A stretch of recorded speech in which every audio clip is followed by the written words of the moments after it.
war, it has disappeared from the headlines. Interestingly enough, I mean, the media do not write much about Ukraine anymore. Can you give us a short update of what's happening in the Ukraine right now? Well, I think it's somewhat beneficial to Washington that it has managed to redirect media attention to Israel, because things have gone very badly for Washington and obviously its puppet regime in Kiev.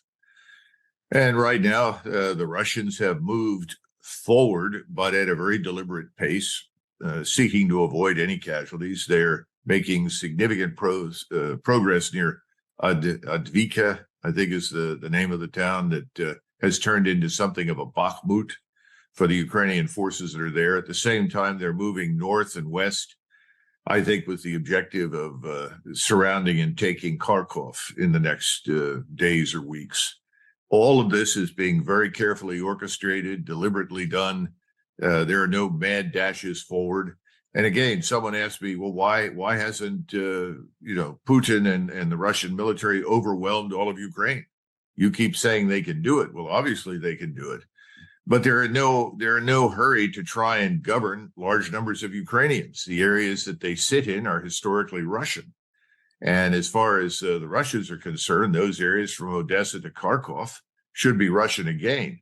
But they're not particularly enthusiastic about governing tough-minded Ukrainians that want nothing to do with Russia. Mm-hmm. What Moscow wants is a settlement, an end to this thing. Mm-hmm. And we, of course, are standing in the way. Mm-hmm. So the question is, what happens in Europe? When do European governments come to their senses and put an end to this tragedy in Ukraine? Mm-hmm. But as far as the Americans are concerned, they're sending more money.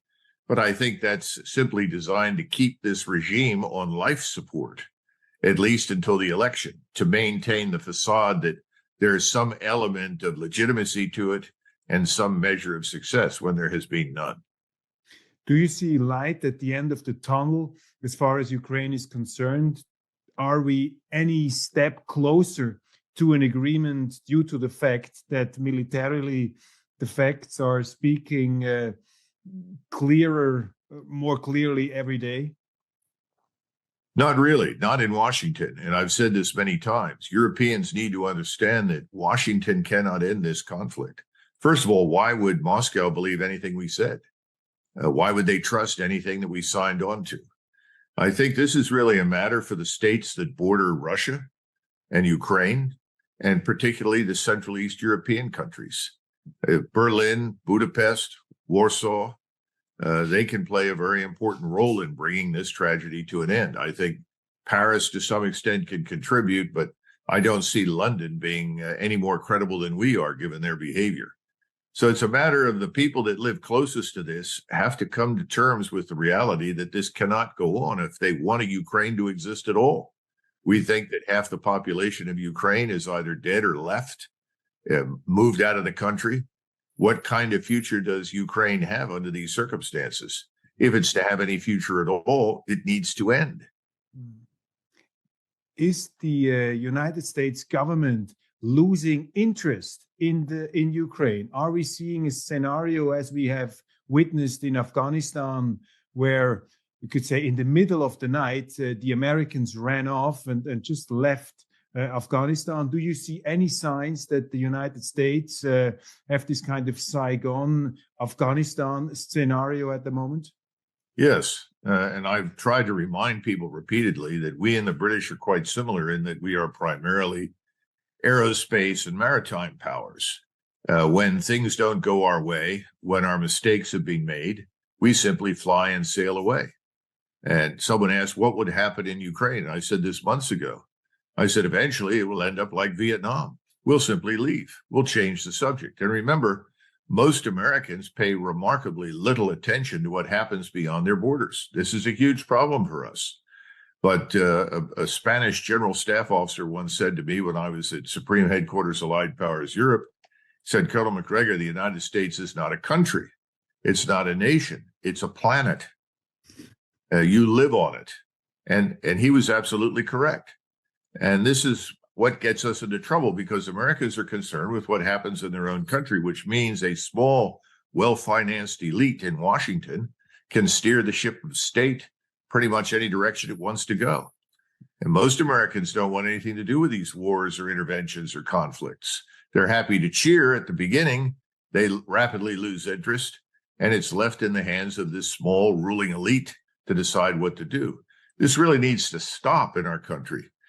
But stopping it is not an easy thing to do. We've been doing this sort of thing for 70, 80 years since the end of the Second World War. Very important what you're saying, and especially for our audience and even some politicians who are watching this program, because probably in Europe, not many people are really aware of the fact that at the end of the day, they have to go for a settlement, that they cannot rely on the Americans solely. But let's move now on to another sphere of conflict, which has almost been a little bit forgotten, the Middle East. I mean, a very tense situation at the moment. Let's walk through the events. I would be very curious to hear your analysis.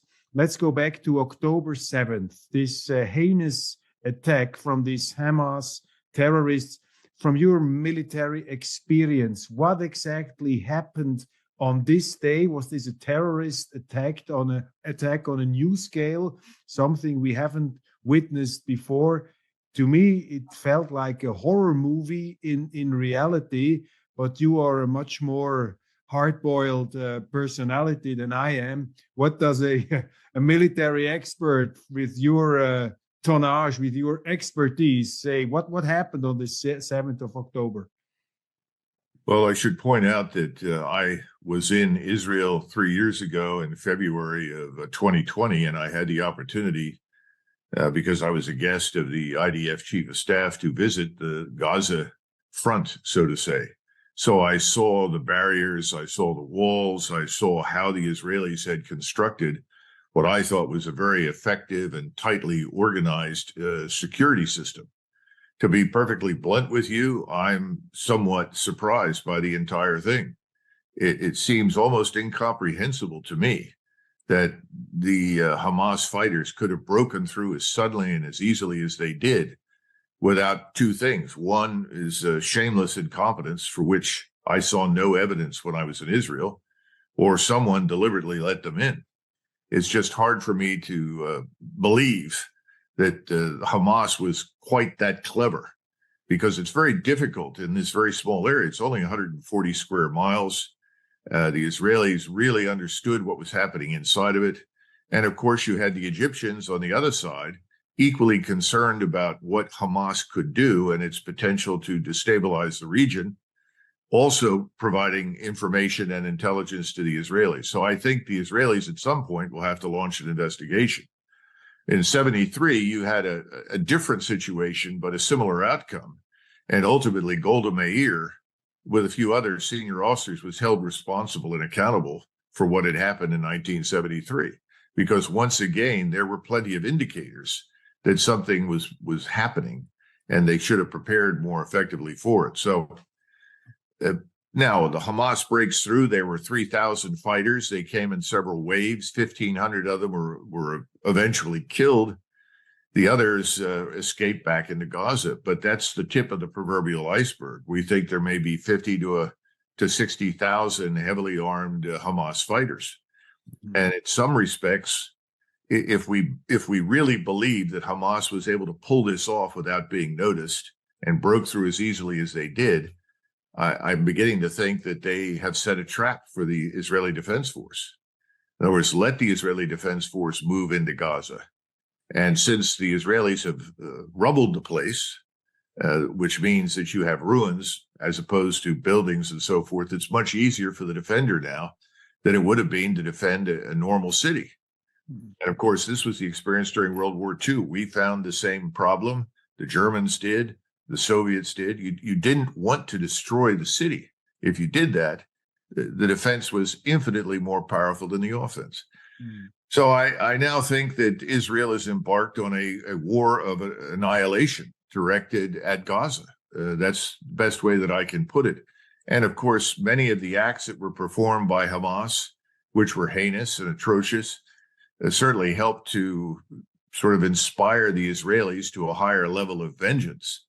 But the bad news here is that once again, everyone is being guided. When I say everyone, I'm talking about the Israeli government, people in Washington, by emotion as opposed to reason. There's no one sitting there and saying, well, does it make sense for us to go into Gaza at all under the circumstances? Is there not another way to do this? It's a kind of bloodlust that's hard to suppress. It's similar to the attitudes in the United States towards Japan after the Pearl Harbor. So at this point, though, I think the Israelis are confronted with a very difficult situation. As you know, they sent in a small reconnaissance element in search of some hostages, and that small reconnaissance element that consisted allegedly of both U.S. and Israeli special forces was attacked and driven off with casualties. So I think the Hamas fighters are absolutely waiting and quite prepared for what's to come next, and it will be a fight to the finish. What would you say? What kind of enemy is Hamas? I'm not an expert in Middle East warfare.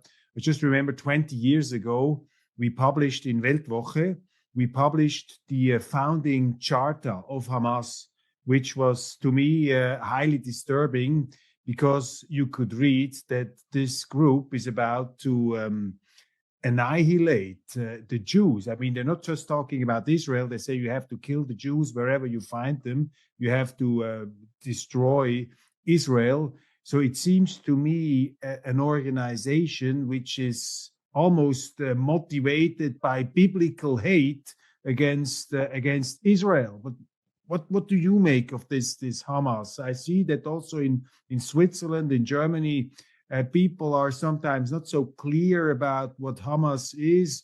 Now, President Erdogan said it's a liberation group. What is Hamas in your military perspective? Well, setting aside very briefly the military dimension, Hamas appears to be an offshoot of the Muslim Brotherhood.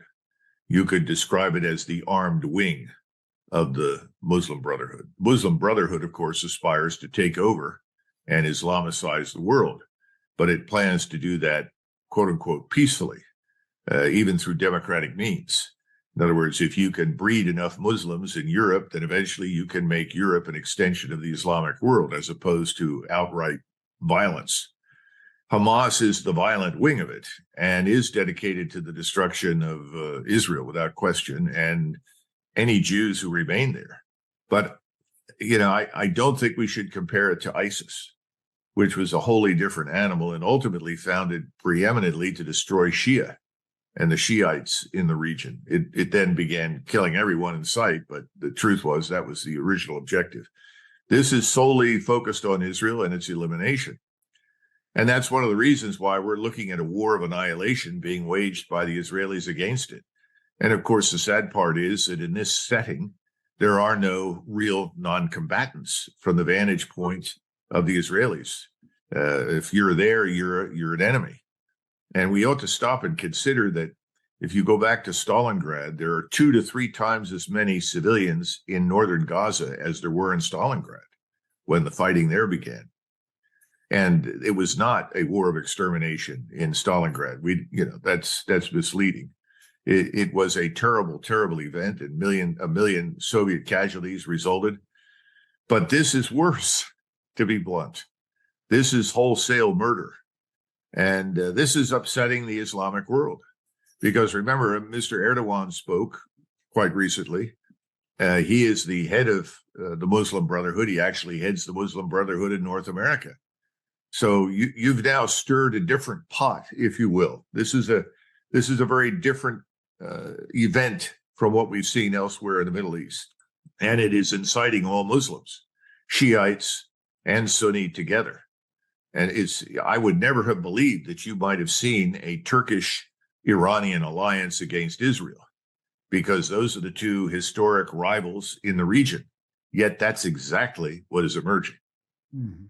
Where is the responsibility of Prime Minister Netanyahu? There are critics who say his government and his ruthless style against Gaza and against the Palestinians, this ruthless style has somehow created this monster of Gaza, has somehow created also this terrorist attack. So it's the product of a misguided extremist Israel policy in the Middle East. What do you make of this argument? It's not invalid, but it's more complex. During the Camp David Accord discussions before the accords were signed, and Sadat of Egypt met with Begin of Israel, Begin actually offered Sadat Gaza and said, please take it off our hands. We don't want it. And Sadat said, not on your life, because we don't want this destabilizing element in our own country. Plus the fact the Egyptians, as we know, are trying to maintain millions and millions and millions, tens of millions of people on an infrastructure built for a fraction of that number. So more is something they can't cope with easily anyway. So I don't think this is new. What happens, I think, over the last 20 years, people have referred to Gaza as becoming the largest open-air concentration camp in the world. Well, that may be extreme, but it's not entirely inaccurate. So it's a combination of things, an insoluble problem for the Israelis, a problem that their neighbors have not wanted to solve, and the outcome is combustion, explosion, and a more radicalized element than perhaps anyone ever anticipated would emerge, particularly since it's turned out to be quite competent. Mm-hmm. Mm-hmm. And how do you judge now the military and the political reaction of Benjamin Netanyahu? I've heard you saying in another interview that Prime Minister Netanyahu is in a way embarking on a mission of self-destruction with his way of addressing this problem, with this war now against Gaza. Could you elaborate on that? How do you interpret, how do you judge the reaction of the Israeli in this moment? Do they have a plan? Do they know what they are doing? What's your impression? Well, the plan is to level as much of Gaza as possible and then go in and root out the enemy. Of course, the problem is who's the enemy. And that's where you run into the difficulty of separating so-called non-combatants from combatants. And that's not going to happen.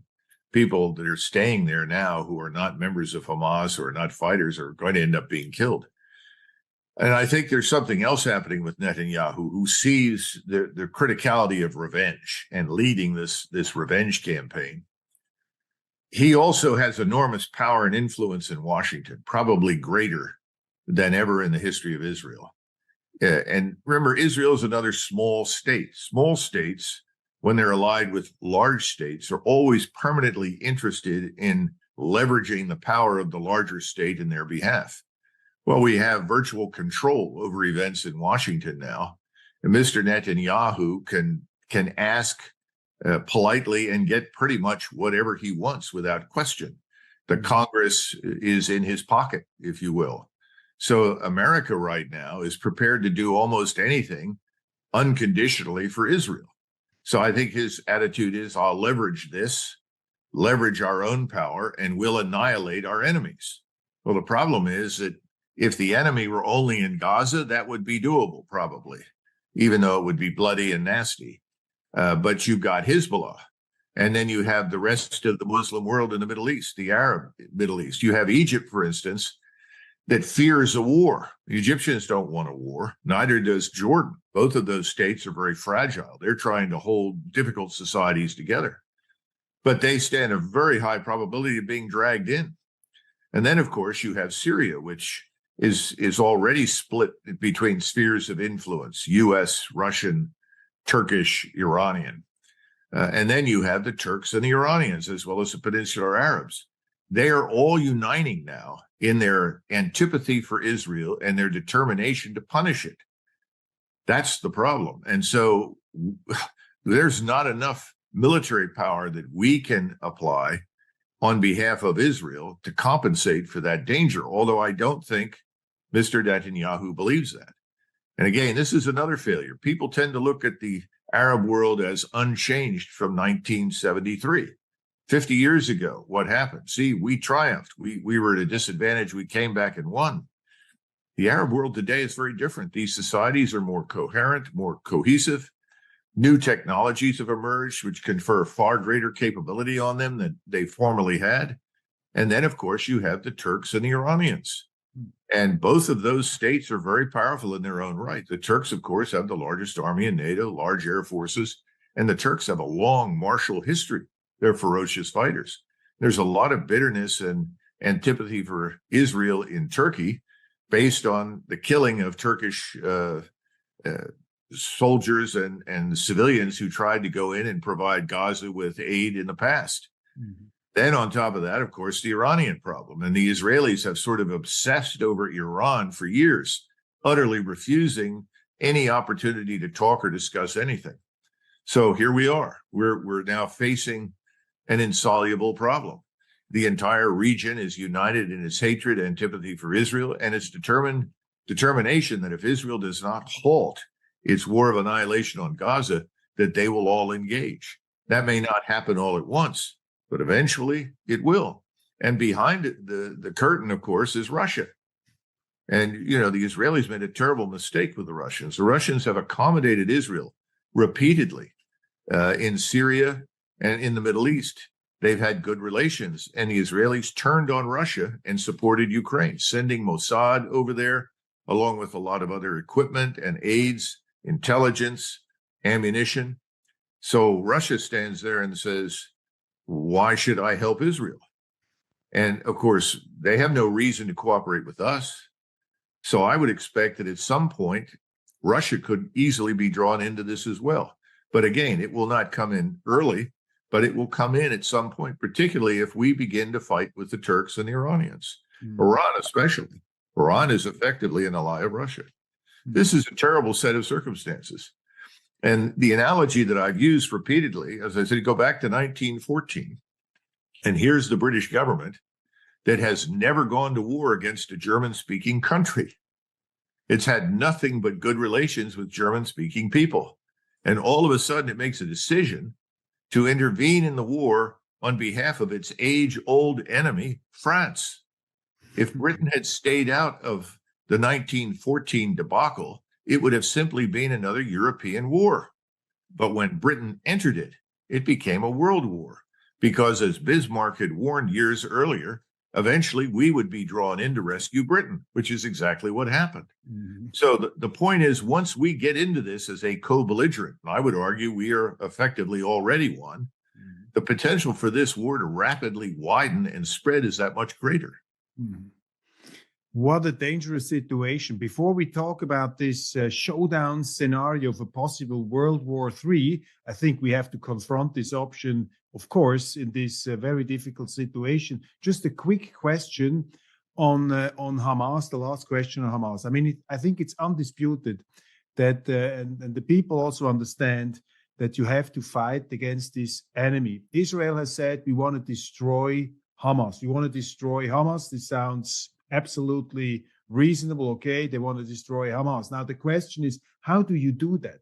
I mean, we see in Gaza that they obviously have used millions and billions of aid money to construct a very sophisticated tunnel system, which is even more sophisticated than what the Americans have witnessed in Vietnam or what the Americans have witnessed in Iwo Jima, in these terrible, terrible island wars in the Pacific. I mean, how is it conceivable to fulfill this promise to Hamas, to destroy Hamas? Is it possible to destroy Hamas? What would you say if you were the field commander, if you were the chief commander of the Israeli army? What would you say to Bibi Netanyahu if you told you, okay, of course, General, destroy Hamas? Can it be destroyed? Can you say something about that? I would say to my military or civilian superiors that we can certainly go in and kill large numbers of people, but Hamas is more than 40 or 50 or 60,000 fighters. It's an idea. You want to kill the idea. You want to discredit it. You're going to have a lot of trouble relying exclusively on military power for that purpose. So you might want to consider looking at other things that could be done that would rob Hamas of its argument. Now, that's not easy, but if you plan to maintain the state of Israel in this region, that's something you have to think about. Historically, the Israelis were instrumental in helping Hamas come into existence. because they were very good at manipulating various factions in the Islamic world against each other. And that worked to advantage. Anytime there was a dispute anywhere or a conflict, the Israelis would involve itself with one or both sides. This is an entirely different set of circumstances, as we point out. Now Hamas seems to be enjoying increasingly not just celebrity within a small area, but the support of the entire Islamic world. People from Indonesia to Morocco are involved now. So it's an idea. Killing ideas is very difficult. Killing people is easy. And you're never going to kill everyone, which means you're going to breed more opponents down the line. Unless you can line everyone up, all 2.2 million, and gun them down, you're going to get new generations of fighters. That's the problem. So the Israelis have to have a two-pronged approach, so to say. On the one hand, yes, we're going to go in, we're going to inflict damage, we're going to try and undermine it. You talked about tunnels. We used flamethrowers, particularly in the Pacific. I would expect the Israelis to use some fuel-air explosive, which is a vapor that ignites and then explodes, robs everything of oxygen, destroys everything. I would expect that to happen in some of these tunnels if they can make it work. In other words, this is a no-holds-bar operation. But if you think that will be the end of it, you're making a mistake. And that's why I would warn the civilian authorities, what have you got in your back pocket in terms of a strategy to deal with the profoundly human dimension of this? What are you going to do? And that would, I think, cause any thoughtful person to back away from wholesale extermination.